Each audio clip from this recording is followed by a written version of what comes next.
बिस्मिल्लाहिर्रहमानिर्रहीम। मैं हूं ज़िशान बख्श और आप देख रहे हैं मेरा यूट्यूब चैनल।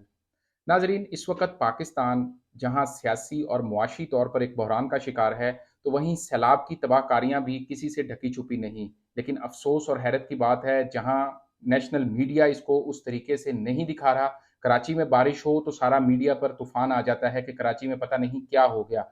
स्पेशल ट्रांसमिशन शुरू हो जाती हैं, स्पेशल कवरेजेस शुरू हो जाती हैं। लेकिन जो सूरत हाल इस वक्त खैबर पख्तूनख्वा, जनूबी पंजाब, मियाँ वाली के कुछ इलाके और इवन के नाला लई की तोगयानी के बाद रावलपिंडी में देखने को मिली, इसकी मिसाल तारीख में कम ही मिलती है।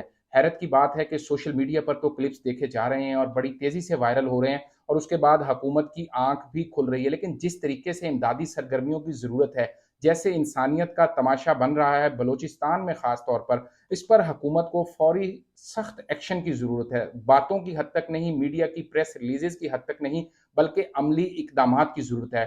गो कि इमरान खान ने आज खैबर पख्तूनख्वा हुकूमत, इसी तरह पंजाब हुकूमत को खसूसी हिदायत दी हैं कि मियाँ वाली, जनूबी पंजाब, डेरा गाजी खान और खैबर पख्तूनख्वा के जिन इलाकों में सैलाब है, फौरी तौर पर रेस्क्यू और रिलीफ ऑपरेशन शुरू किया जाए और तेज़ी से लोगों को न सिर्फ महफूज मकामात पर मुंतकिल किया जाए, बल्कि उनकी खुराक, उनके इलाज और उनकी रिहाइश का भी बंदोबस्त किया जाए। लेकिन वजीर आजम पाकिस्तान कहाँ हैं? जब पंजाब में सैलाब आता था, 2007-8 का सैलाब हमने कवर किया, 9-10 का सैलाब कवर किया, इवन उसके बाद भी शहबाज शरीफ बहुत एक्टिव दिखाई दिया करते थे। हमेशा सबसे पहले बराह रास्त खुद सैलाबी इलाकों में जाना, पाक फौज की रेस्क्यू और रिलीफ ऑपरेशन का हिस्सा बनना, अपना हेलीकॉप्टर डेडिकेट करना और उसके बाद उस वक्त तक चैन से न बैठना जब तक लोग अपने घरों में पुरअमन तरीके से मुंतकिल ना हो जाएं। लेकिन अब शहबाज शरीफ कहाँ हैं? वजीर आजम पाकिस्तान को क्यों पंजाब, खैबर पख्तूनख्वा और दूसरे इलाके नजर नहीं आ रहे जहां सैलाब से लोग बेघर हो चुके हैं?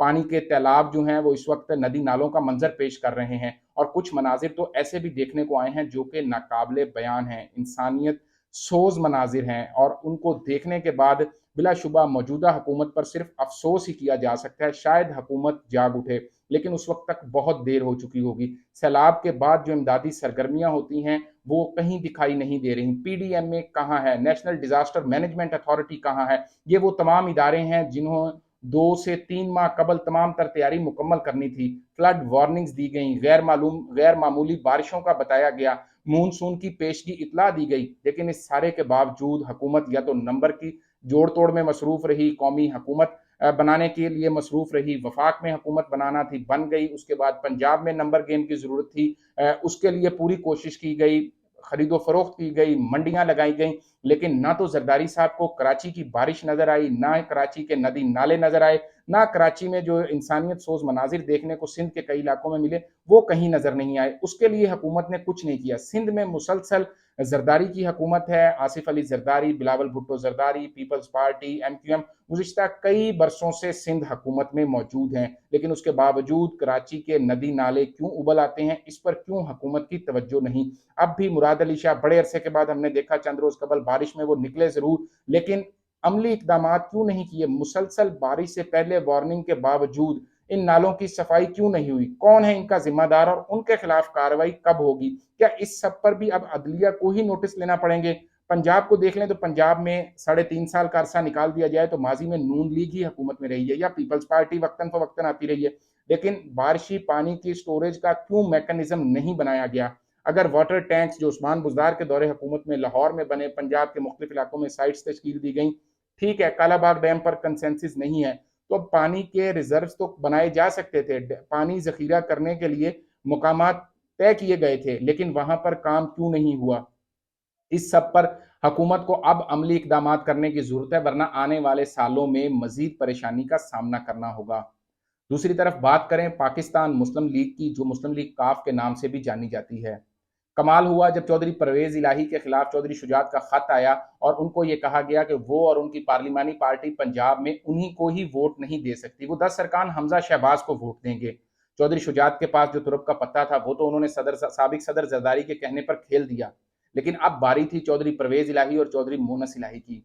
उन्होंने भी कमाल दिखाते हुए खामोशी से पार्टी की मजलिस आमला का इजलास बुलाया और इजलास में चौधरी शुजात साहब और तारिक बशीर चीमा को फारिग करके पार्टी की क्यादत से अलग कर दिया गया। दूसरी तरफ चौधरी शुजात हुसैन की जानिब से सालिक हुसैन का बयान सामने आया और जिन्होंने इस हवाले से वाजे किया कि आज जो इजलास हुआ उसकी कोई हैसियत नहीं, पार्टी की मजलिस आमला मौजूद ही नहीं। कैसा कमाल है कि सियासी जमात मौजूद है, जबकि सियासी जमात को चलाने के लिए उसका तंजीमी ढांचा ही मौजूद नहीं। बताया गया कि पार्टी में सिर्फ 4 ओहदे ऐसे हैं जो कि इलेक्टेड हैं, जो कि डेजिग्नेटेड और नॉमिनेटेड हैं। मरकजी सदर चौधरी शुजात हुसैन, मरकजी सेक्रेटरी जनरल तारिक बशीर चीमा, सूबाई सदर चौधरी परवेज इलाही और सूबाई सेक्रेटरी कामिल अली आगा। बाकी पूरी तंजीम का कहीं कोई ढांचा सिरे से ही मौजूद नहीं। बात यहाँ खत्म नहीं होती। दोनों जानिब से मीडिया को प्रेस रिलीज जारी की गई और दोनों जानिब से जो प्रेस रिलीज आई, कमाल की बात है, दोनों जानिब तर्जुमान मुस्लिम लीग लिखा गया। अब मीडिया वाले भी हम परेशान थे कि हम इनको कैसे डिफ्रेंशिएट करें, कौन सी परवेज इलाही ग्रुप की है, कौन सी शुजात ग्रुप की है। दोनों जानिब से जिम्मेदारान का इसरार था कि आप तर्जुमान मुस्लिम लीग लिख कर इसको बयान करें।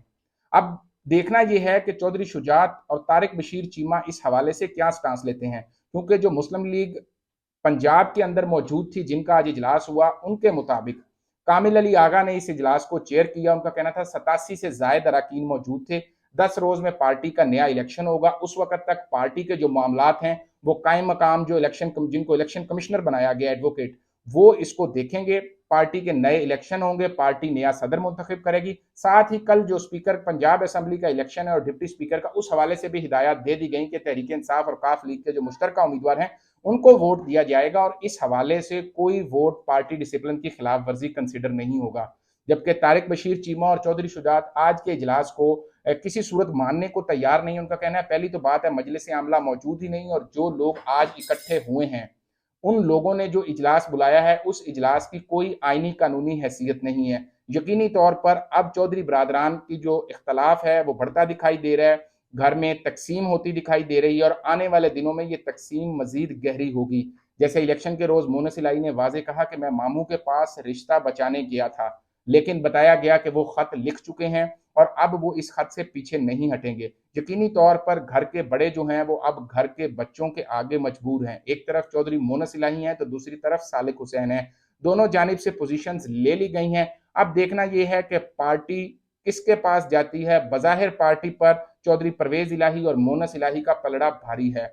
अब देखना यह होगा कि इलेक्शन कमीशन के पास केस जाता है, अदालतों में जाता है, लेकिन जो भी होगा अमली तौर पर पार्टी इस वक्त चौधरी परवेज इलाही जो कि इस वक्त वजीर आला पंजाब भी हैं उनके पास है और इनका जो अब आने वाली सियासत में किरदार है वो बज़ाहिर इमरान खान और तहरीक इंसाफ के साथ दिखाई देता है, क्योंकि चौधरी परवेज इलाही ने बड़ा वाजे तौर पर जितने भी इमरान खान के मंसूबे थे न सिर्फ उनको फौरी तौर पर शुरू करने का कहा, बल्कि साथ ही साथ उन्होंने ये भी कहा कि इनके अंदर मजीद तेजी लाई जाएगी, तजर्बे की बुनियाद पर इनको मजीद बेहतर बनाया जाएगा। अपना दोस्तों और चाहने वालों का ख्याल रखिए। अल्लाह हाफिज।